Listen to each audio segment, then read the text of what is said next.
Payot et la Fondation Payot pour la promotion de la lecture vous présente Marque-Page.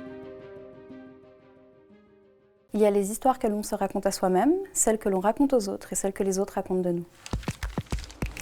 Qu'est-ce qui est arrivé à la petite fille à la glace au sirop il y a 11 ans? Ted Bannerman, c'était le suspect principal dans cette affaire, avec ses planches en bois qui sont placardées au vide de sa maison et sa fille que tout le monde entend jouer dans le quartier mais que personne n'a jamais vue. Ben pour la police et les médias, Ted, il n'est pas coupable dans cette affaire.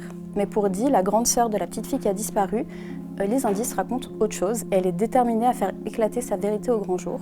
La dernière maison avant les bois, c'est donc un polar glaçant qui vient nous happer dès le début et qui nous mène à la baguette tout du long. Katherine Howard, c'est une autrice américaine et britannique qui est connue pour écrire des polars glaçants et plusieurs de ses titres ont déjà été sélectionnés pour divers prix.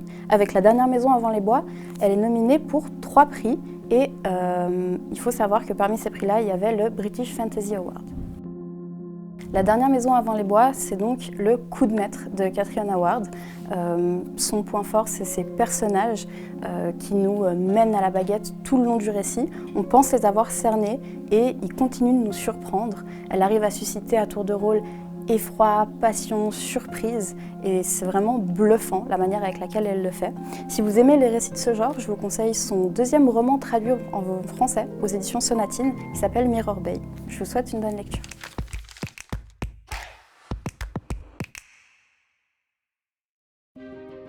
Payot et la Fondation Payot pour la promotion de la lecture vous ont présenté Marque-Page.